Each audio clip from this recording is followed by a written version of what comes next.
Yo, what's up, compadres? Welcome back to another episode. Is your host with the most from the West Coast, SB Press, reporting live from Mastermind Media. And I always got the man to my right, Lance the man himself. Yeah. And also Joe Rosati himself. What's happening? And I got to say this, welcome back, Mark.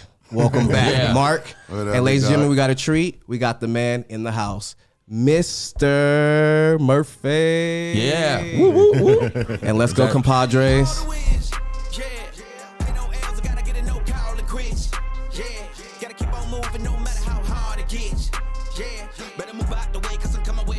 Hey. What's good, P? What is good? What's good with the what's good? Yeah. What's up with the what's up? That's basically what I said. What's up with the what's up? How we feeling today, Lance? I'm chilling, man. I love the banner election when we start talking. Little Laurel and Hardy. Yeah, that's a good one. That's a good one. Well, Joe started us off with the first F-bomb. So. It's just what it is. Get us into here, P. Okay, ladies and gentlemen, without further ado, we have a very, very laugh out loud episode for y'all. I can't say enough, but I will say a lot. Okay. He's a traveler. So let's get this covered. He's all over the place when he does this. He's also a writer, an actor, but an amazing, amazing comedian. Ladies and gentlemen, let's give it up for Mr. David Murphy. Yeah. Yes. Thank you, brother. I laugh for myself. That's what I do. That's what I do on podcast. Give me some too.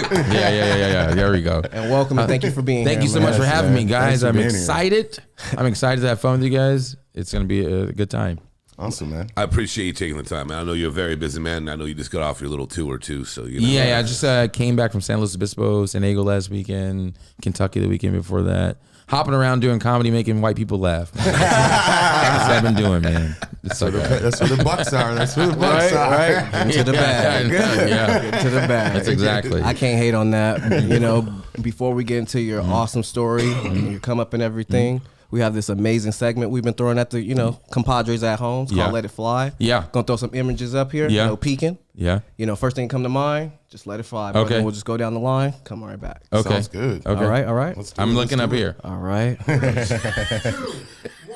Oh, wow. First thing that comes to my mind is like greatness. Wow. And legends. I think these guys will be cemented in comedy history forever. Like I think Richard Pryor is the best comic ever. Like the most honest and most real. Yeah, I love him. Sick. Mount Rushmore of comedy?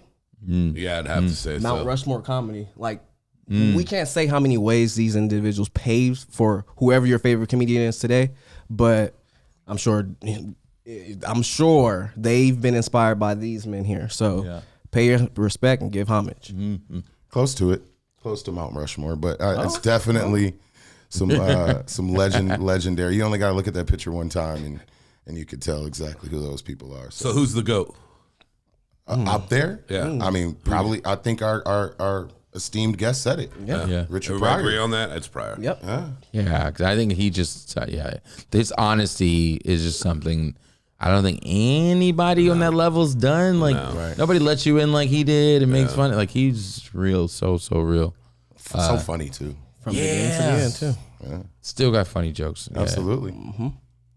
All right, we're going to get in the next one. All right, let's do this. 3, 2, 1, no peeking. Oh, Apollo. I remember watching the Apollo when I was a little kid. Interesting. Watching the show so much and rubbing that little stomp when they play And then I remember all black people would always go in there whenever they didn't want to get booed. They'd always bring up God. Bless everybody. No, they know black people would be like, are a little superstitious, so they're like, I'm talking about God. Maybe I don't get booed. Yeah. I appreciate seeing the rub down before the good luck, and then when people were bombing, that hook came out. They pulled him out. Sandman came out there. Both of those are hilarious. That's definitely what you remember about Apollo. But I mean, broke a lot of careers though. There's a lot of people that got on because they performed here and got reinvited and. Yeah, man, it's a staple in our history. I mean, if you don't know about the Apollo, you don't know anything about comedy. Yeah. I mean, that's just straight facts. Yeah. I mean, it's amazing. Yeah. I remember Steve Harvey was hosting when I used to watch, and I think Tony Rock hosted. Yeah. Who else was host? Arsenio Hall? Sinbad was the host, I remember. Sinbad was a beast and a legend. He was. Have you guys ever been to the theater? I have not. I've been to Harlem. I walked by it just to see it when I was in Harlem years ago. Right. It was cool, man, in a bad neighborhood. Yeah. So it was like, Like I said, he travels. Hella security, I'm sure. Oh yeah. Oh yeah. What we got next, Mark? oh my God, Def Jam. Oh wow. Okay. All right, so Def Jam is very special to me because I used to watch every episode that came out, and on New Year's when I was young, I was in high school, they used to have the reruns that play all night from midnight to like 6 a.m. or whatever. I would just stay up all night watching these Def Jams, and it was I just remember so many epic like performances and people coming on, and the crowds were just so hype. And Unreal. I just watching something with Martin Lawrence the other day. Like he was an unreal host. He had the place rocking. Absolutely. This is where I actually discovered who my favorite comedian of all time is. Even though he's not on Mount Rushmore, Martin Lawrence, man. Oh, you know, and just the different barriers it broke down for a lot of comedians. You know, the different platforms it gave people and stuff like that. A lot of people got shows to where they got to really show who they were and bring other people along too. Yeah. So you know, this created a lot of avenues for a lot of people. True story, man. I remember the same thing, staying up late night watching it over and over on BET. And then Shucky Ducky, Quack Quack, Simone, Earthquake, Arnez, Jay. Man. I mean, the list just goes on. Everybody. Killer comedy. Bruce. And they were only doing like 6-minute sets. I know. It was That's the crazy part. They were like doing such short and they were killing. And Red was bartending. From the balcony too. They had the lounge. Yep. Oh man, for sure. Kid Capri, I'm with you guys too on. I mean, I used to watch it late night, and it's just that show was just like the Apollo. It was a stepping stone for so many careers. Right. Everybody that was hot came off that show. Yeah, for a while there. Everybody. D.L. Hewley, Bill Bellamy. And they all started hosting. Yeah, that was cool, man. That's definitely Bill Bellamy doesn't get enough credit. He doesn't. And he's a cool ass dude too. His podcast is sick too. Yeah, I met him a couple times. Oh really? He's a chill ass dude, bro. Working on it. Working on I'm the greatest receiver to ever play the game. He's a big man too. No, he's tall. You know. Yeah. Really, huge, is he? Yeah, I didn't realize. And he's a big like advocate with the 6'4". kids too. Yeah, he's like 6'4", but coaches kids and everything. He used to come in a Buka. 240. He used to come in a Buka all the time. He's a nice guy. What was he ordering? Oh, I don't remember that. I don't know either. I ain't gonna put his business on his show. What kind of yak he was drinking? Fettuccine Alfredo was gonna shit his stomach out. Yeah. Let's bring back the shit show. That shit will run through me. What we got next? What else we got? That's funny. EA Sports. Yeah. Okay, let's hear this. EA Sports reminds me of getting beat up by my older brothers. So my brothers you would try to sneak on the sticks, and my brothers are bigger and older, and they were like, "Get off the sticks." I'm like, "No, it's my turn." They'd be like, "Yo, get off the sticks," and they were like, "Yo," it was like they would punch me, beat me up, and bro, I remember being so young and like seeing EA Sports and like. When it was like the snow, right? Remember you could do snow. When that came out, I remember all that. Bro, I lost my mind. I was like, "Yo, it's snowing! I know, right? It's snowing!" The graphics were like, "Oh my god!" EA Sports in the game. Yeah, that was like the best thing ever. I got 3 things. What's up? Truck stick, hit stick, and mom, if you're watching this, when I was 15, I got offered to be a game tester for Madden. Really? So people out there who know me knows I'm, Madden prodigy. Not even trying to. I heard about your Madden. You about that life. I'm about that life. People will come over to the house just to watch me play Madden like we're about to watch the actual game. Wow. Facts. Who's your team? You have a team you're with? My Saints, brother. My Saints. Yeah. Who that? Yeah. But yeah, dude, like changed my life, and not even just Madden, but even the basketball games, stuff like that. Yeah. It's a very big moment. Yeah. Because they had a Live 95. Yeah. It was like the big, I remember the layups were NBA like so Live, sweet. yeah. In the NBA Live, yeah. I remember when it came on PC too, in the Bulls, and Jordan finally got on graphics there. Cards cards were crazy. Yeah. EA Sports is in the game. Yeah. Oh, I look at that and I just saw a lot of fights. Give us your best, John Madden. No, I mean, you be all the homies over there playing mad mother be scrapping with each other. Hell yeah. Fighting for, and I kind of got out of it in like my mid-20s. I stopped playing. But I'm not a gamer. I mean, like I told you, if I'm going to play a video game on Alliance, we betting horses in Hong Kong. Okay, that's my video game. But no, a horse betting game? That'd be so funny. For sure. TVN. Yeah, but the thing is it was so, they blew it up, man. They blew the whole game up. It was. I remember my brothers and his friends that they were like friends. Grew up in South LA, and like they would literally come to blows, fight, take it outside, and they would be like, "You can't guard me in real life." Right. And they take it to the street. You can't guard me in real life. That's real talk, bro. And they would go out and just like be doing like one all-time quarterback, just like yo, That's so funny. stop being All-time quarterback. Remember that? All-time quarterback. So That'd funny, be the bro. equivalent of me if we're playing like boxing. Like, you beat me this? Okay, let's go outside. Yeah, Let's get them hands going. Yeah, exactly. I would do that in NBA Live. I'd be like, oh yeah, well, let's get on the court then. I feel you. I feel you. Come on. My brother, my oldest brother, he likes to fight a lot. Like his famous words used to always be like, "What's up with them hands, though?" What's up with them hands, though? I love fighting. Hey, You saying if I hear that, That's the first language for me. Yeah, it's like And I think when all that went on, like Yeah. people used to get so pissed if you beat them in real life. They go, "Let me try you on the video game." Like, Big difference. Yeah, that would go the other way. Yeah. or vice versa. It was the funniest ever. What's up with them hands? what's up with I the like that. hands, What's up though? with them hands? Yeah, I like that. He like all this talking. What's up with them hands? I like that. What's up with them Hey, hands? let me see what them hands do, man. Hey, that's what's up, man. That's a fight. You know. Yeah, Anything else for us, Mastermind? Yeah. We got one more. Cool. Let's do this. Let's do this. Oh my God. Sorry. So Ryan Coogler, I respect so much because he's one of the in the black community.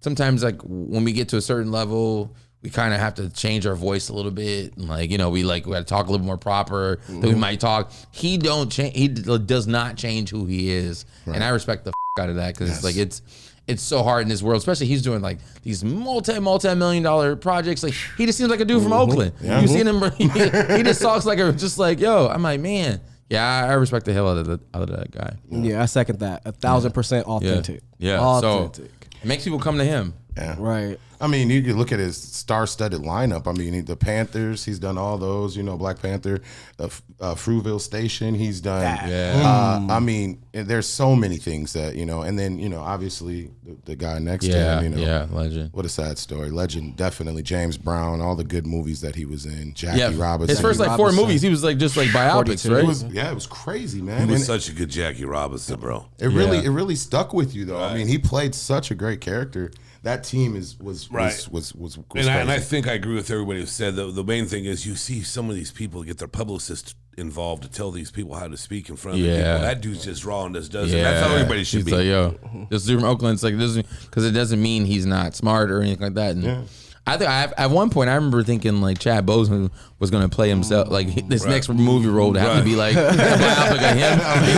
He's playing Chad Boseman, That's what I thought. I was like, man, this dude's playing every like real character, a real person. Yeah, I felt bad for Ryan though when he did the Academy, the Oscars, right? And then that was the Will Smith and Chris Rock slap, right? I was like, oh man, bro. First time we get a guy in there that's doing his thing, and then you guys do that. I mean, Will won that night. They got 2 things, award and a fight. Did he direct Black Panther 2? No, I haven't seen Part 2. it. Did he direct? He did. He did both of them. Yeah. I was dope. Yeah. I was like, I think the other mean is like a lot of. When I watched it, there was like a very common joke that I never did because I was like, oh, everybody's gonna go for this. It was like because if you watch Black Panther 2, it was like the way they got away from the black people, like was like water, like swimming. Right. None of the Africans could swim, and then like it was like I was like, bro, who made this, bro? That's urban legend. I'm sure. Like, swim, right? They all like jumped in the water to get away from them. How did this get greenlit, right? Exactly. How did this get greenlit? I was like, come on, bro. What we doing here? It's all these stoic stands with spears on the edge of the beach. Yeah. Won't get in the water. Yeah, exactly. That's hilarious, man. That was a good segment, man. Good job, guys. I like that. Job. That was fun. So, compadres, let's go ahead and dive deep into the man, the myth, and the legend himself. So, just let us know, where you're originally from, your family upbringing and stuff. Yeah, I'm from Los Angeles. Grew up in South LA. I have 2 older brothers. When I was growing up, I grew up in the jungles or the Jays or Baldwin Hills Village is the official name, I guess, when I was little. I got family. And then so it was like, it was kind of bad, as I understand it, from my dad. Was like, so he, on the first place we used to live like in South Central. I don't know what street, but my dad used to tell me stories of coming over when him and my mother weren't together, but I was like a little baby. I was in the crib. and he would come over. He came over one night to just see me, and I had like roaches in the crib. So he was like, I can't, because him and my mom were together, but he was like, man, just come live with me, man. And so they started living together, and then they moved to the Jays. My mom was just a hustler. Mom doing all stuff.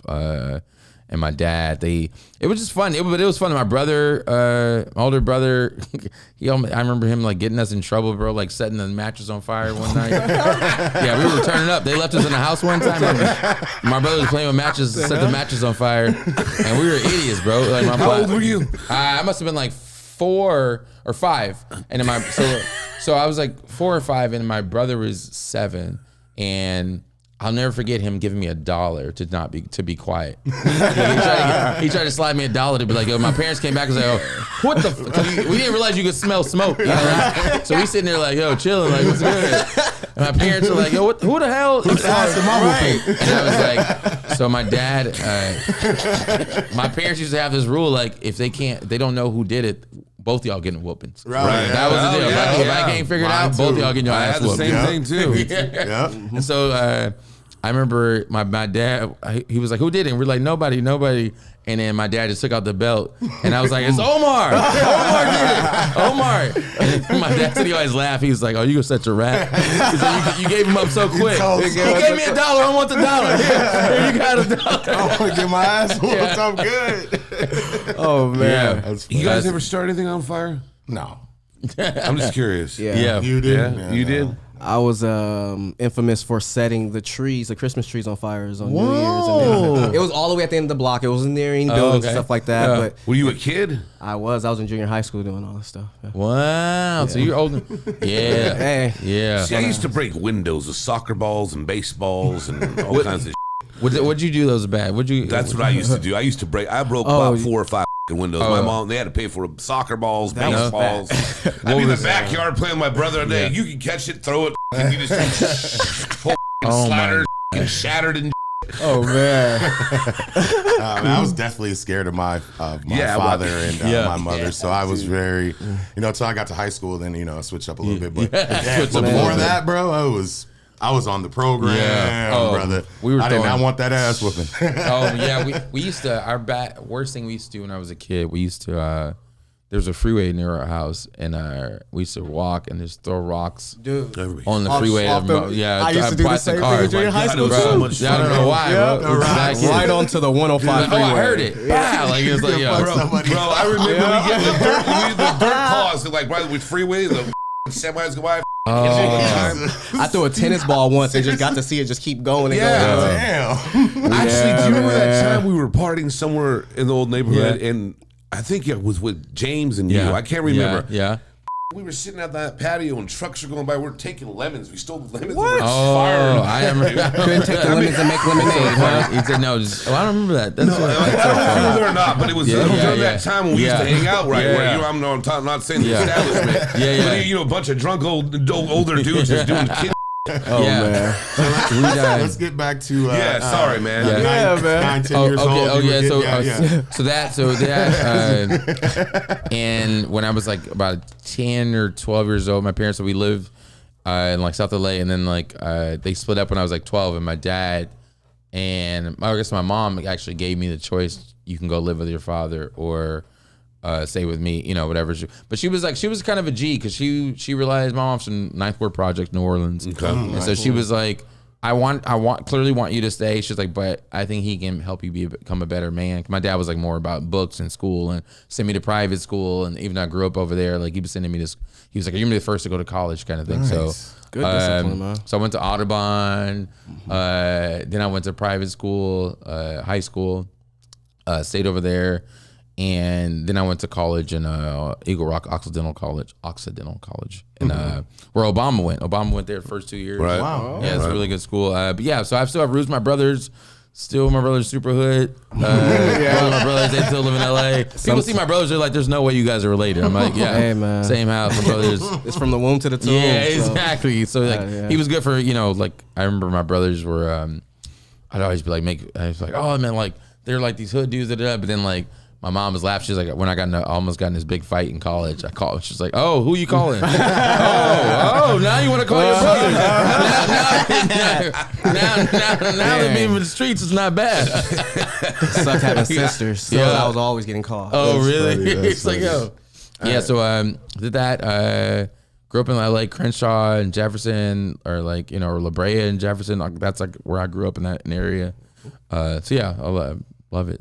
So what happened first? Was it acting, comedy? All right, so I went to college and I was like, I majored in economics. A lot of friends going into business and whatnot, and I was like, I just realized when I got to college, like money wasn't gonna be the thing that made me happy per se. Look at like, that. So it's a beautiful thing he just said. So I was like, yeah. So I figured I was like, I met this guy, and he was like, this old alumni changed my life. I was working out one day in the gym. I used to play basketball for the team, and I was working out, and I see this older guy. He'd always be there every day, like at 3:00. And I talked to him one day, and he was like, yeah, man. He was like, when you graduate from here, a lot of your friends are gonna become millionaires. A lot of people are gonna make some money. Some people won't. He's like, but just make sure you do what you love. He's like, because life, what you'll see, he's like, he was a teacher. He's like, I used to go to this college. A lot of my friends are rich. He said, but they chose money, and now they have like triple bypass surgery by 50. They have like divorces. They have all this bad stuff happening in their life, quote unquote. And he said, I'm a school teacher. I don't make a lot of money, but I'm married for 20 something years. I see my wife and kids every day. I work out every day at 3:00. I don't have a stressful life. We go on a little vacation once a year. I have a little house, not big, but I have a house. He was like, you'll see as you get older in life has a funny way of evening things out. Things you thought were like are so great, maybe not so great, and vice versa. Like it's like, so just know that the money is not everything if that's what you want. He's like, but you got to do what you want to do. And so I went out and I started working with my dad. My dad did real estate, and my first job was insurance, and then I quit. And I was like, I want to travel, and I met this guy. This guy really changed my life. I was sitting in my dad's office. I was 23, and I was like being his assistant, whatever. And I hated it. I hated being in an office, like in a shirt and tie. I hated it. And this guy comes in, older guy, one of my dad's clients, and he goes, "Hey," he's like, "You don't look happy." I go, "What?" He goes, "You don't seem happy. You don't want to be here." And I go, "Yeah, no, not much, not that much." And he goes, he's like, "What do you want to do?" And I go, I don't know." He goes, he's like, everybody knows. He's like, you may not be honest with yourself, but you know. And then I go, oh, he goes, do me a favor. He's like, close your eyes. And I close my eyes. And he's like, okay, pick a beach anywhere in the world. Nice beach. I go, Rio? I had never been to Rio. I was like, Rio de Janeiro? He goes, okay. What temperature is it? I go, 81. He goes, 81 degrees. He's like, okay. He's like, what kind of beer you like? I was like, Corona. He's like, you got a 6-pack Corona? He's like, what kind of girls do you like? I'm like, brunettes, blonde. He's like, all right, 2 brunettes, 2 blondes on you. Gorgeous, right? He's like, no. He's like, now. He's like, close your eyes. You see that? And I go, yeah, I see it. And he's like, now, imagine money's not a problem. You have all the money in the world. I go, okay. And he goes, now imagine you're 55. What job got you there? And I was like, I think entertainment. And he goes, maybe that's what you should do. And then like he walked off.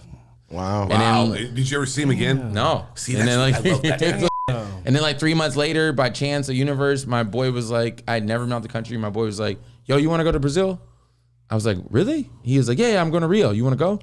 I was like, I ended up in Rio, and I was sitting on the beach with a beer. No girl, but yeah, I was sitting on the beach with a beer, and I was like, man, life is short, man. I got to be happy. And I got back, flew back. The day I flew back, I went straight to my dad's office, and I told him I was quitting. Oh. And I was like, I'm going to cater, I'll serve, I'll do whatever. I just can't do this because I don't want it. It's my life. And he's like, my dad was like, bet. And he's like, cool, man. Just, I don't care what you do. Just do something 100%. I don't give a what it is. Right. You can be, he's like, my issue as a father, I don't want to ever see you stuck on the platform of life. Get on a train, man.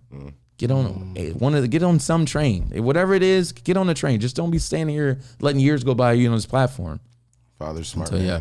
Yeah. So that was it. Yeah. So that kind of, as I started acting, and just the universe just started, stuff would happen, and my friend would be like, oh man, I'm being an assistant at this acting class. Do you want to help serve food? And I'm like, I got nothing to do tomorrow. I go, and then they be like, you want to do a class? I'm like, I don't know. You know, just that kind of energy where I was like, I be in Ralph's and somebody's like, hey, you want to be in a short film? I'm like, all right, I don't act, but okay. Like, you know, it was like, that's a whole bunch of that, just letting it like come. And but I always have faith, like stuff will come to me. I always think like, oh, it'll happen, whatever it is. Like, I just think, you know, you have your ups and downs, but it's like, I'm like, at the end of the day, I'm like, I'm happy. I'm happy. And then like, I met a guy who was like, my buddy, he'll laugh if I tell him the story.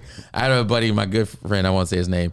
He used to model, and he was like, he goes, we were like 25, and he was like, he goes, yo, man, you want to come to this have a drink, like a happy hour drink with this dude, this agent who's like, this gay agent, I think he might hit on me.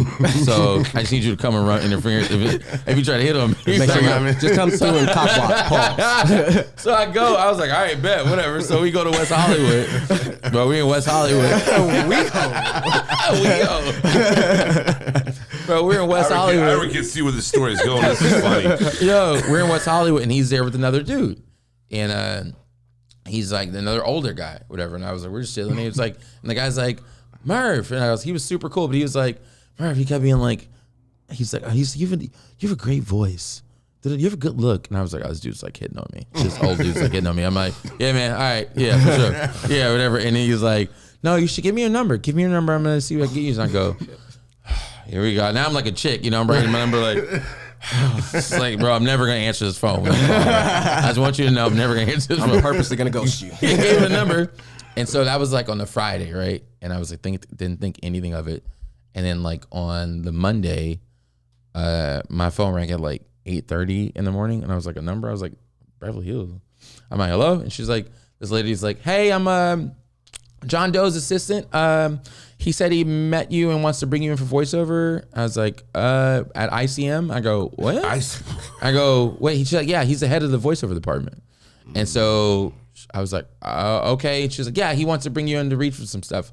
So he brought me in. He kept doing that every couple weeks. Would bring me in. I'd never done anything. I didn't have a headshot. And he goes, one day I was leaving the audition, and I was in there with like people from 90210, like celebrities I'd seen on TV. And I was like, yeah, this chick from 90210. Like I was like in the lobby, like tripping out. Right. Because they all do voiceover, a lot of them. And then one day I was leaving. He goes, hey. Well, he's like, Murph. I go, hey. And he goes, would you mind if I got your commercial agent? I go, he's like, I think you can make money. I go, hell yeah. Oh, okay. Yeah. He's like, do you have a headshot? I go, nope. And then he's like, all right, well, I'm gonna hook you up.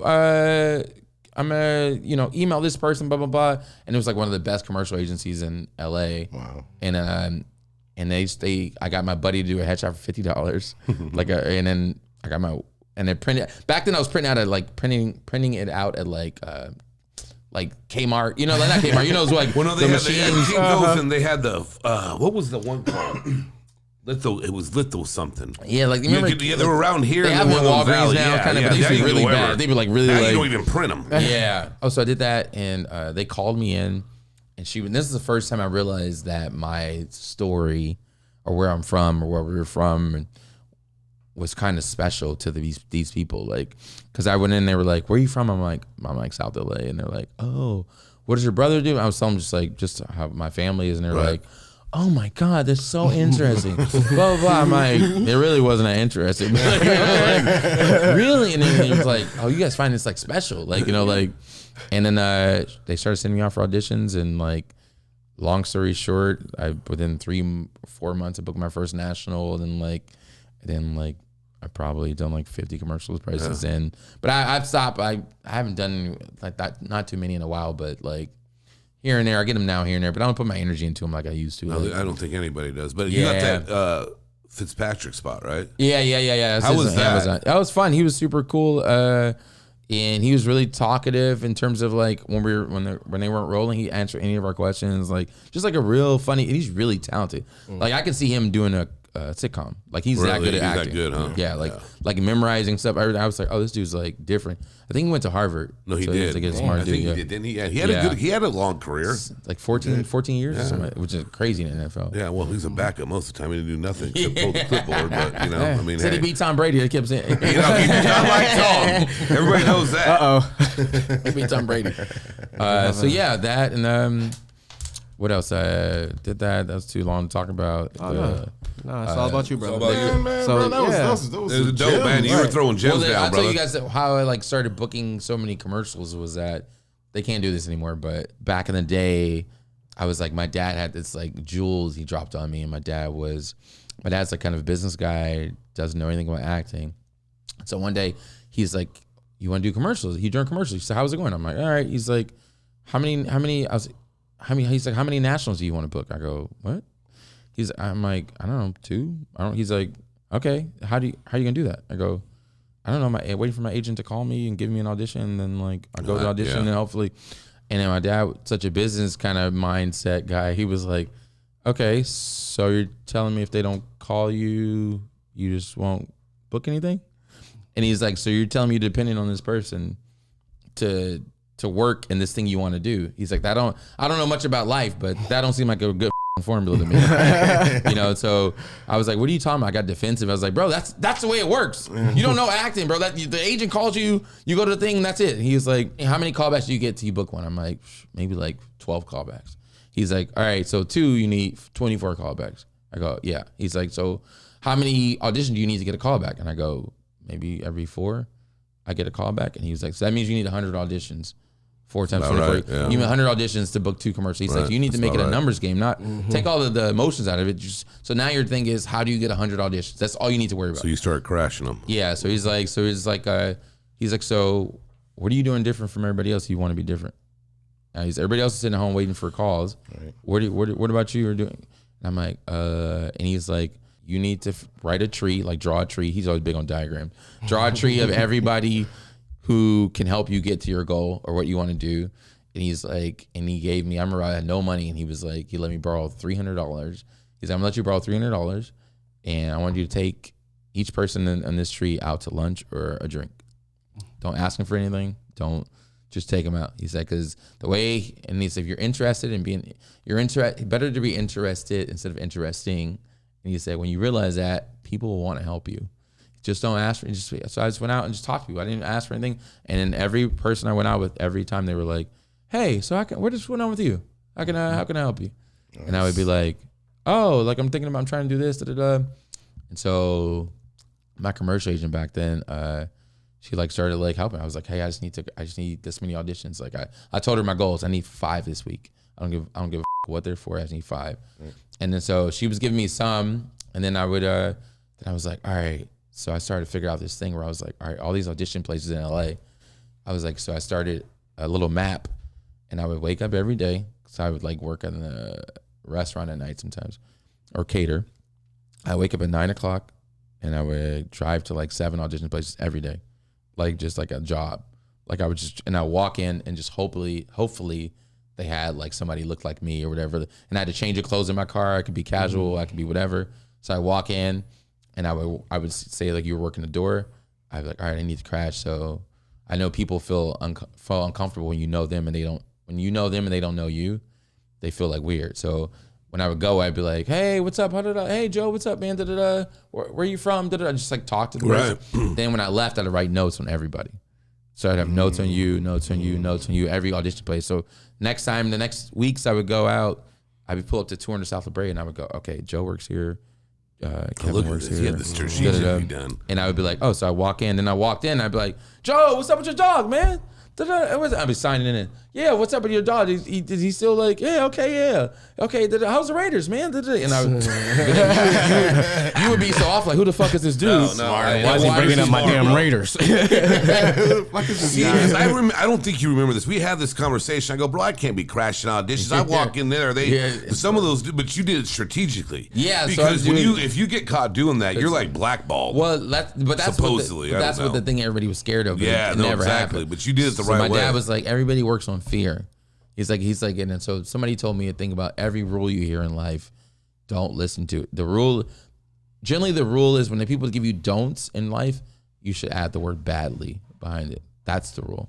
Don't crash an audition badly.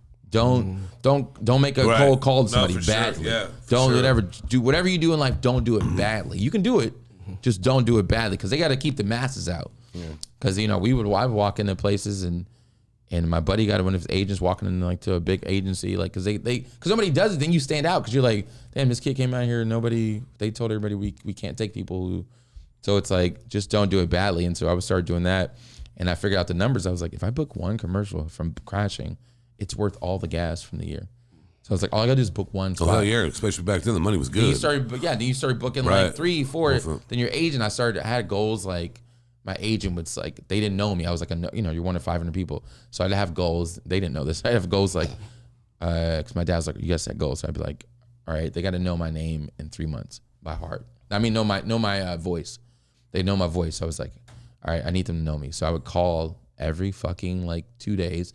I don't care if I had an excuse. I'd be like, hey, what's the address to this place? Even though I knew the address. Hey, can I come pick up I would come pick up my check on purpose. Spitting game right now. I would come pick up my check on purpose so they saw my face. Not because I needed it right away sometimes.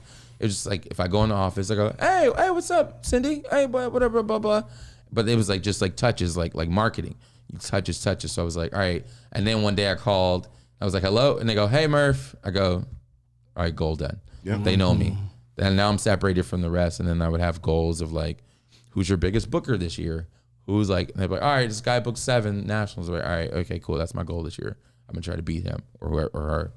And I would just have set goals, but everything was just kind of just goals. I was like just, cause it was like, oh, nobody else is doing it. My dad's like, yo, everybody else is just floating, which I do, somehow I do now. And I got to remind myself, but like most people are just floating through life.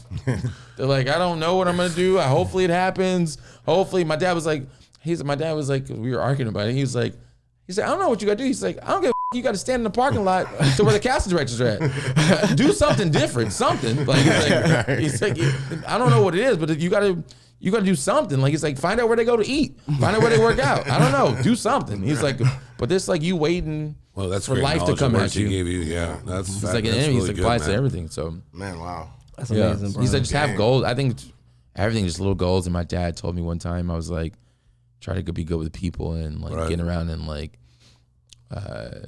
He was like, he told me this gym one time. He was like, have you gone to this industry thing? And I was like, oh no, I can't, man. It's like far and I don't have time, blah, blah, blah. He was like, I was like, I have time to be there. And he goes, oh, my dad's like, whoa, son, whoa. He goes, you don't have to be somewhere all night to have been there. You ain't got to be there all night. Yeah. You be there for 5 minutes. People just know you saw you. That's all. People's memories are gonna be like, hey, I saw him last night. They're not gonna be thinking, oh man, and he was only here for blah blah blah. He's like, don't get caught in you think you gotta. Sometimes you just gotta go. Be there. Sure. You got time. Stay there. Go out. He's like, so anyway, so yeah, it's like this little like jewels my dad's always dropping. Yeah, man. Yeah.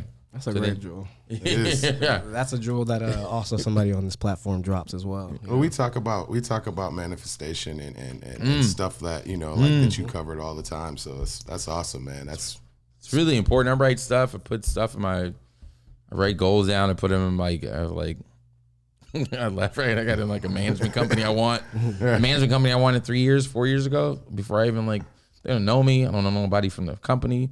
I'm like, I just put their picture on the back of my screensaver for the last 4 years. I'm just like, there's a big dude, like a big comedy manager I want, and I'm like, he don't even know he's about to be my manager. It's like you meet a bad chick, you be like, yo, she don't even know. She's about to be mine. She don't even know it. She don't even know it. Poor thing. She's walking around. Relationships built, man. That's all about, man. For real. What you got, Joe? So now that you're the big time comedian and doing your thing, I want to ask you about hecklers. Yeah. So what's the worst? Have you had some crazy experiences with them? I've had let's see. I've had 2 that I can remember were like. So I'll go with the first one. The first one was I was doing the small show, and the girl was like laughing, like she was being really loud, talking really loud, and I was like, "Excuse me, hey," and she said, "Well, say something funny." She told me. I was like, "Yo," it's like you're like, I was like, "What?" And like you catch you off guard. And so like I went to like, I mean, it was funny, but I just went like super like hard, like, which now I know could like turn the crowd against you. But I went in. I was like, I really was. I was like, you know what? I was like, I hope I can't even say what I said.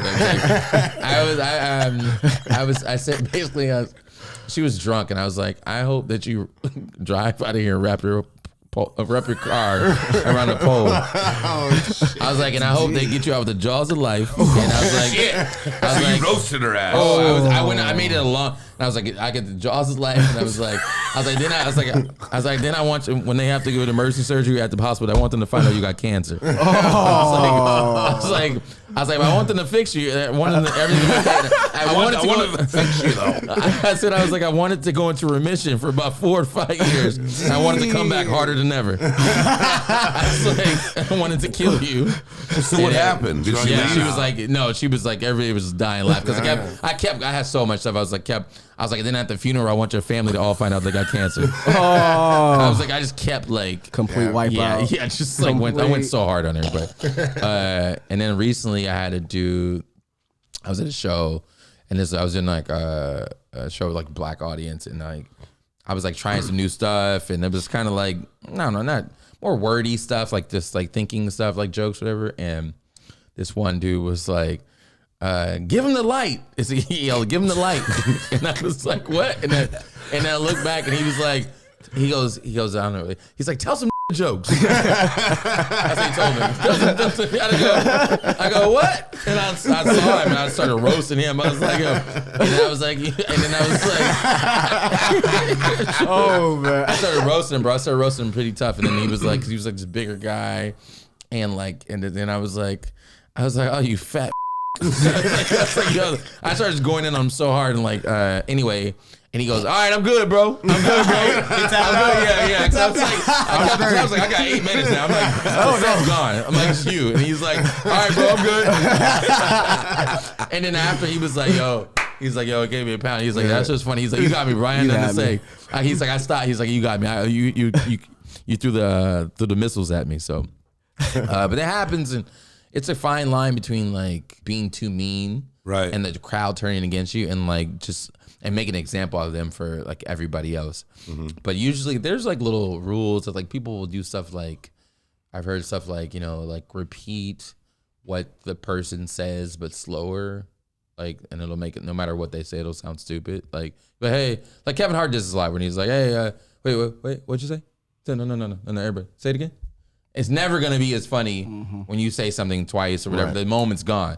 It's like, yeah, and you're like, oh, you sound, it makes you look real stupid. So yeah, there's that. I see that bit often. I have a great one for you because you know it's all about originality when it comes to the comedic humor. Yeah. I just have to ask, how do you deal with plagiarism or people stealing jokes? Oh, that's interesting. So one, I try to, for me or for anybody, I try to first think, is it an original thought? Is it something like that nobody could have came up with? Most time it's like things that are like kind of like observational or something like we're all looking at or something like, you know, like a thought anybody could have had. Like I had a friend tell me, like a veteran comic tell me, well, if you're original enough, nobody can take your jokes because they'll just sound so dumb and stupid. They'll be so specific to you that nobody can tell Richard Pryor getting his hair caught on fire. Like, you know what I'm saying? That's like original it's like, you know, but if you talk about like this computer breaking or something like that, then, or like how bad Macs are, like, then it could be everybody. But a lot of people's egos like always want us to think like, oh, I came up with that joke. I saw the thing with like Jamie Foxx and I made up that joke about him. Like, it's like, bro, like thousands of comedians are looking at the same stuff. Well, Carlos Macias had that whole thing go down for years, right? Did you see recently the guy out in the crowd called him out and he roasted him? Did you guys see that? Painfully. Yeah, I mean, it's this thing has been going. I think what way you stated is the best way. I mean, yeah. That's on some. I've never had that happen. I've heard about openers, features for comics getting their jokes taken from the headliner. That's crazy. Being like, hey, you coming on the road with me? I'm taking that joke. I can, because a lot of times what happens with comedians that you hear somebody's like premise or like bit, and like when you're more senior, you know they're not doing it right. You know they haven't found you're like, oh, that's good. They don't even know how good that statement is they just made. And like, but they're too young in the game to realize. So you like, some people might see me and I'm still growing in comedy and I might do a bit and they go, that's really funny. And it might be a 2-minute joke, right? But then a veteran comic season, but that should be a 10-minute bit. Because I'm not milking it for they're like, oh, when you get better, you'll start milking. You're like milking that, like you milk that joke for everything it's worth. So like you kind of learn, but I've never seen anybody fight. Usually the protocol, if you see a comedian doing a joke that's like yours or kind of like yours, the protocol is when you see it, if you kind of know them, they're cool, you usually go up to them after they get off stage and go, hey, good set, man. Hey, just so you know, I kind of have a joke about Mac computers, about breaking whatever. And they'll be like, oh, okay. And they'll be like, yeah, but mine, I just talked about this. Just so they know. Yeah, even if they don't know. It's an old school respect thing. Because comedians will think, that mother was at the club that night. I did the night right. Yo. And you see him like, yo, he was in the audience. He was like, and so that's what your brain, because even though you do a lot of shows, you remember sometimes who at the show. Like comedian-wise, you're like, yo, he was, or she was at the, oh, she got that idea for me. So you got to be on it quick. Like, yo, just so you know, I got a joke. I've had to show people.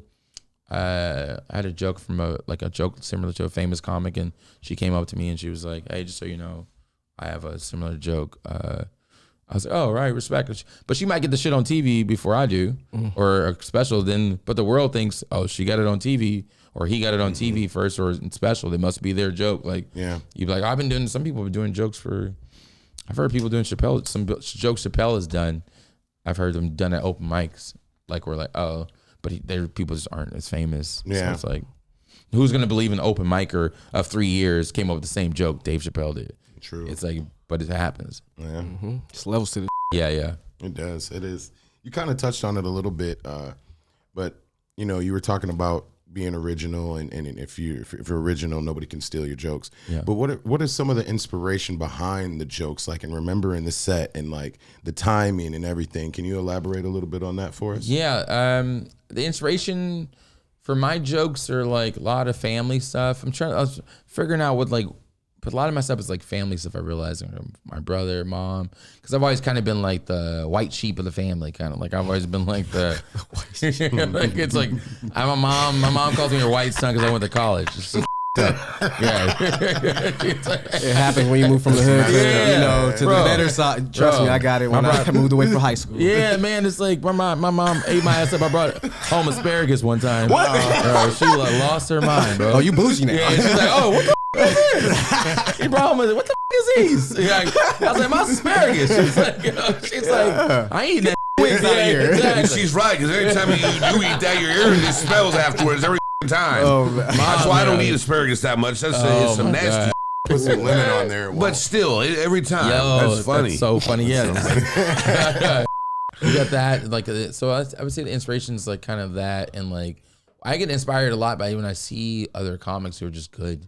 Like, or sometimes I've realized this in my later in like adult life. It's like seeing anybody who's good at anything. Like I was watching a guy climb rocks. This guy, there's this documentary called The Alpinist. This guy's like, bro, I'm just like, this dude doing this, and I'm scared to do a joke. You know what I'm saying? Like I'm holding back on a joke, and this guy is risking his life doing this. It's like it makes you put stuff in perspective. Like, what am I so scared of, bro? Gave me perspective. Yeah, it's like this guy's. You watch that documentary. He's like free climbing, like it's ice, crazy. Like it's bananas. Like it's amazing documentary.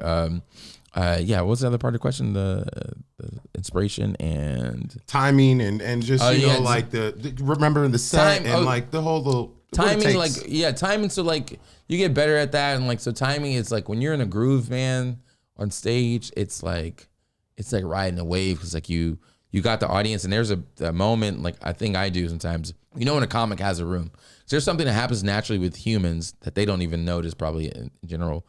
When humans are like really listening and really into the whatever, they don't move. They'll just like when a comic doesn't have a room, you hear people doing like just like moving, like you see people like a little bit, not even like loud or anything, just kind of moving like But when you have a room, everybody's just like, and you can like sometimes you do a joke, I'll be like, yeah, I was going to the store and I'll pause and like and it'll be like silent.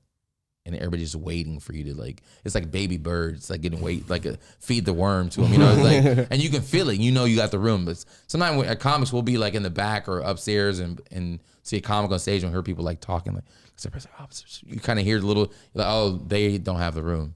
When you have the room, nobody's doing that because everybody's just like, so like paying attention. So there's little tricks you learn. I saw one comic, these people were all loud. Everybody's like whispering and having drinks and whispering, kind of talking, thinking. Everybody thinks you can't hear them on stage. We hear everything, by the way. We hear everything. We just ignore it because we're like, it's like a bug in your ear because we don't want to mess with the joke and the timing. Right. So we're like, we got to ignore this dude talking to his girlfriend about what they want to drink. We're hearing it. Wow. Right? And so like, we're like, oh man, I'm like, dude, just order goddamn Miller Lite. That's something. I'm like, you just hear them like, all right, debating over beers and stuff. So, hey, babe. Yeah, like, and, whispering. And so when you do this guy one time, this comic, I was like, I went up and I went before him and I like was like loud. I raised my voice, like in terms of like, yeah, so blah blah blah blah blah. Just raising my voice, my levels, and he is a veteran. He got up after, he's real chill, walked up. Everybody's still talking. He starts going like, yeah, man. So I went to this thing the other day, man. It was crazy, super crazy, man. We had a good time, blah blah blah. And the room came like down, and everybody stopped talking, and it got silent, and it got quiet. And then as they went down, his voice went up. He was like, "Yeah, man." And we go, "Yeah, man." So I'm saying, man, blah blah blah blah, and started like, cool. But he brought the room down. It's like that teacher thing when you're a kid. Your teacher's like, "Okay, I'll be quiet until you guys are ready." And everybody goes, shh, shh, shh, shh. It's like kind of that thing. And I was like, what he did is so masterfully. I was like, oh, a vet move. Like I was young and I'm like thinking, be loud. He's thinking, be quiet. They'll listen. They'll be like, da-da-da. And when they come down, you go up in your volume. And he got the room and he had a killer set. And I was like, oh, you like, I want that trick. I'm like, oh, that's amazing. Sick. Yeah, so what time? People don't talk about that right there. Yeah, right? Like That's little jewels, bro. Like your voice is like an instrument. Like you tell stories. If you like listen to people you like, sometimes their voices change. Like you tell like I'm telling a story. Like yeah, so I went to this podcast the other day. It was really funny. Blah blah blah. But if I can do it one way, like one level. But your ears are trained to like listen to me more if I change the level. So I'm like, so I go to this podcast the other day, right? And I go in there. And this guy had on a blue shirt. It was so crazy, on a blue shirt. And I look at the blue shirt, and I'm like, yo, what are you on a blue shirt? Like, and then your voice, these levels with your ears are trained to be like, oh, like, that's all I do in like TV acting. I had a friend, she was on a friend of a friend, she was on like, her boyfriend was on Friday Night Lights, and she was on some other show back in the day. And I was like, what's the difference between TV acting and movie acting? She's like, oh, you whisper. That's it. She's like, it's all TV. You watch all these crime shows. They're like, so you're telling me, like those like, you're like, oh, because you're like, oh shit, what the? You lean in, like, oh shit, what's happening? What's going on? So and it's the same. It's the truth though. Yeah, it is. I know I've had to be on set. I'm like, so we're gonna go down the street. Yeah, and have a discussion. And it's more intimidating than yelling over here. No, it's funny. Yeah. That's why I always get mad when people say I talk like this, you're yelling. No, I ain't yelling. No one's heard me yell in this room. Yeah, I wouldn't want to hear that. Yin Yang Twins. Right. Remember that? That's why I think we should talk like this the rest of the time. That'd be like an ASMR podcast. I'm sure they're out there. Yeah. There's a podcast every corner you turn. Get a little Asian girl, a little Japanese girl in here. She just has her feet up here. Right? It's like stepping on like potato chips with her toes. Oh God! Get a Patreon for that. Straight up. That's funny, man. All right. I know you had something else too, Joe. What you got, Joe? Let him catch us. Thinking about them feet. So, because now I know you write your own stuff. How hard is the writing for you to go ahead? I mean, do you do it daily and you spend hours a day? No? I should, but like my stuff just comes like naturally. Like I'll usually in the shower in the mornings. My other ideas come in mornings or in dreams. I'll laugh sometimes in my dreams a lot. So I'll be like, ha ha ha. Oh God, that's comedic humor right there too. I just have funny dreams. And I'm like, yo, that's funny. And I wake up and I'm like, Where's my phone? Where's my phone? I'm like, till like 5 a.m. I'm like trying to write. Sometimes they're ridiculous, but I just have like, but it's when it's quiet in the morning, 5 o'clock, I have the funniest thoughts. That's when I have thoughts and I write them down. Then I go like to open mics or I'm like, all right, I'm gonna try this thought. And like I try to expand on it on stage and just like. So you improv it all then basically? Yeah, like in the beginning at the open mics, I'm like, all right, I just know like I'll write an idea about like I don't know, like I'll be thinking about like something. Let me see. Let's see what I got here. Okay. Let's see. This is like let me see something I wrote down. This is somebody talk about like so it's not dead air. Yeah. Oh no. There won't be none of that. Won't be dead air, man. This is an amazing episode. Okay. Listen. All right, so creative process is crazy. Everybody works different with it. You're now watching a master at work because they saw there's some dude I called kids, and so I wrote down like they should make a list of the best jobs so we know where to be vigilant. Like so, I'll just have like a random thought like that. It'll start, and I'm like, oh, like, because I'm like, oh, all these dudes who. I'd be suspicious of anybody who wants a job at a preschool or a gymnast coach or whatever, like, and so I'll start like that and I'll just like kind of just like riff on that and like things that come to my head and like on stage. But like when you initially write them, they're or mine or like the thoughts are just the premise, like just may not be funny, may not be like I had a thing the other day where I wrote like, I wrote this thing about like, oh man, I'm tired of lying about my age in Hollywood. And because I back in the day I went out with this girl who was like Korean, and I lied about my age, and then she was really in astrology, and she was like, "Oh my God, you're like the year of the ox or whatever, like the hell, right?" Because I had the wrong year, because she was going off my year, like when. And I was like, so in order to keep this lie going, I had to look up the traits for like a year of the ox and like pretend to be spontaneous. I had to pretend to be. I'm pretending to be these traits for months. For months, bro. Trying to be like the year of the ox for her. Oh my God. He's like, I'm not spontaneous at all, but I'm trying. We'll work it out. That's funny. That's funny. That's funny, man. That's how gotta you be punctual. She's like, oh. I'm like, yeah, pretend to be punctual, a deep thinker. I remember. Yeah, it was like, yeah, it was crazy. That's funny. Then I might have that thought, and then I might go into like, oh, like astrology, and I started thinking about like, oh, like how do they come up with the traits, and like is it just one dude, and back in the day, and like everybody he met from that month, birth month, he was like just like writing down, okay, you like this, okay, you born December, okay, he's like, he's really good with business, blah blah. Like it's like, do you believe in any of that or no? Astrology? What? No, like, because then I was thinking about like, I'm like, does that mean Jesus got Capricorn traits? Right. Like, you start thinking, I'm like, I'm like, Jesus. I've never heard of that before. That was funny. Richard, no. It's like, you start thinking about that, and like, then it morphs and goes into, you might start thinking about Jesus, and I'm like, start thinking about that, and I start thinking about his powers, and like. And like where did they come to him at once, or did he work to him, like, or did he go in a desert like Obi-Wan and like build him up, like you start thinking about all that. Then my brain just starts going like, oh man, and like I was thinking like, man, started looking up, I was like, let myself, I don't know this Jesus thing, but I was like, yo, wait, he died on like Friday afternoon, and he like was like. And he rose on like Sunday morning. I was like, that's like 36 hours. That's not even like that much time. Like, I feel like in my head, I've been giving him credit for like 3 days. And I'm like, it's not even like COVID. COVID lasts longer than I'm like, bro, I was like, what if he had a coma? What if he wasn't even dead? He just had a coma. Right. I was like, what if they know what comas were back then? He was just like out and he woke up like, yo, what's good? They're like, yo, we thought you was dead. He's like, bro, it's a coma, bro. Y'all know about comas yet? It's just a coma. What the y'all got me in this cave? Let me out. His cave. He's risen. You're like, no, bro, I'm just out for 36 hours, bro. It's like, yo. And it's like, yo, we're like giving that, we created this whole story and like Bible stuff. It's like, bro, it's just a coma, bro. It's like, like I was dead. Yeah, that's funny, man. You asked him. That was a good elaboration. That's funny.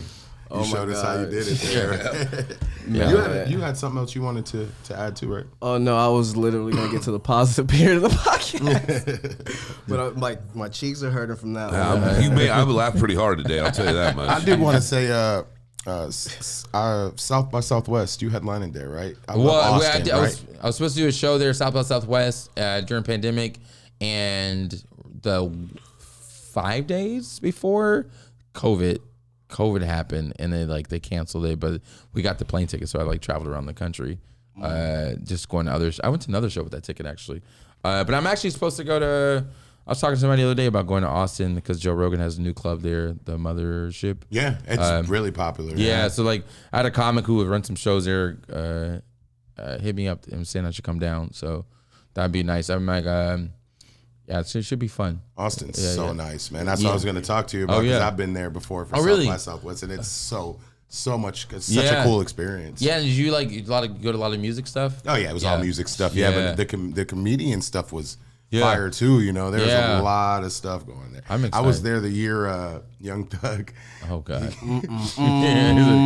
he was getting carried in a casket through the streets, and then he popped out at Are you serious? And did his set. You're lying. I saw that. Jesus, wow. Well, he's in prison now. Exactly. That's like getting out of prison with a casket. They're like, jeez, a cat. What was the people that would they have funeral pallbearers? Yep, it was a bunch of people, and then it was just a crowds of people behind them, and they were all carrying the casket. Yeah, that's hilarious. He jumped out the casket. Woo! Yeah. I don't know what the hell he's saying. Nobody knows. Sounds like anybody knows. That's the mystery. Yeah. That one was the one that I didn't understand. That lifestyle one.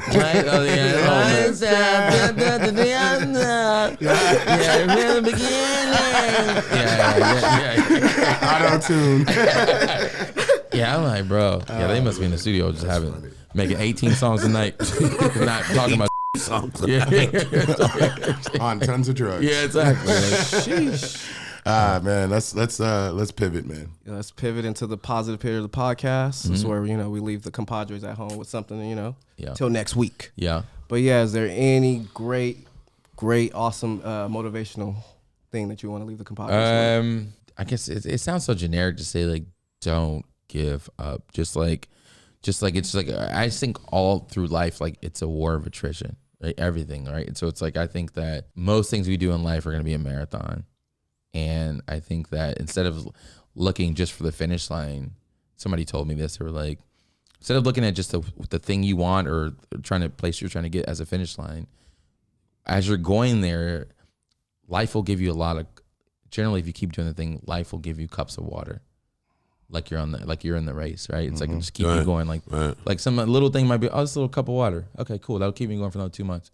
Oh, this thing, you meet somebody that, oh man, you're super funny.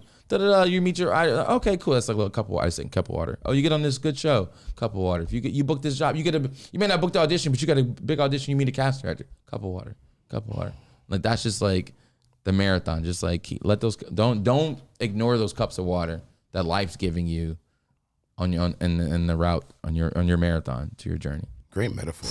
That was really simile good. Was good. Yeah, Message. Sure. Message. Joe, why don't you do second this week? Why you? Because you always do last. This dude's coming up to me week. he wanted to fight me or talk to me about some. Man, why don't you go? He's struggling. Damn, man, we all supposed to be family here. Right. Damn. We had the Vin Diesel family speech downstairs first. That was hilarious. That was funny. Hey, man. The whole time he was doing it, I was like, is this Vin Diesel? I mean, when he did, I'm like, really? Yeah. But it was funny. Oh, man. Since we had this little interaction, I was walking Howie the other day, and I saw some tree trimming going on. And I sat there and I looked at it for a minute, and I was like, it's kind of like life. The root of the tree is always strong. It never gets trimmed. And that's for my people, everybody right there. Right. But then you watch all the branches getting trimmed, and then there's nothing, but they're going to grow again. That's what happens with some people you bring in. They're gone. Yeah. And then they might appear again, and you might bring them in, you might not, but it's just that base is never going anywhere. Yeah. It's never changing. Makes a lot of sense. Yes. I like that. I gotta piggyback off of that because my grandfather gave me this saying. I can't even say that right because you hit me really hard. Stay true to your roots. Never change your tree because of a couple rotten apples. Right? So yeah, I strongly believe in that, brother. Strongly. Yeah. Okay, cool. Let's keep going. Yeah. I thought he was already going. Also, I thought it was, too. also, I was like, yes, yeah, yes, let's yes, do yes. this. Also, do not lose yourself, quote unquote, trying to find yourself. You know, stay true to your faith, keep faith in the truth. You know, you know who you are. Don't compromise who you are to please others when you're not pleasing you. Yeah. So again, stay true to your roots. Don't change your tree because of a couple rotten apples. Oh man, this is interesting. You guys I guess I got to stick on the metaphor thing, right? No, you got to do do it. something left field. Let's go left and field. I wanted to come out of left field. Something with fish. No, we're easy. We're easy. I'll say this. We all know it. You know, the grass is always greener when you're on the ground. I like the fact that when you step up and you get on the fence and you can see both sides and then choose what you want to do, right? I'm in a particular point in my life where that's where I'm at, right? So that's what I would say to people is, you know, always just weigh your options out. You know, something might look terrible for a minute, but it actually turns out to be pretty cool and change directions for you, Good right? for you, good for you, man. Yeah, man. Good for you. Yeah, Good for me. Good that's for what you. I would leave the compadres with today. So Very nice. cool, man. I like that. Hey, soak this all up, compadres. But first, let's go ahead and get your handles. Let them know where to find you, brother. Just at my name is Murph on socials. At my name is Murph Instagram. I deleted my Twitter. It's too dangerous. I deleted my Twitter. Too dangerous. I was writing too many tweets. People come back for me.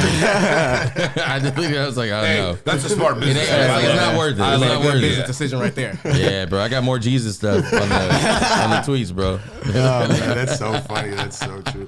You know, I've ramped it up a little bit on Twitter, but we don't have, you know, I'm sure as much as success as you've had on there. We, you know, it's funny though, man. I mean, Elon's really turned that into what you want to say platform. Yeah. So No holds barred. no holds barred. Right? And at this point, compadres, you know what to do. That's at COMPODRES. And to my right, Ilsa himself. I am _Ilson. And also to my right, Joe Rosati himself. You find me at the real Joe Rosati. And it's Good luck at with SB Press _. And like that, compadres, thanks again. And we're gone. Need all the wins.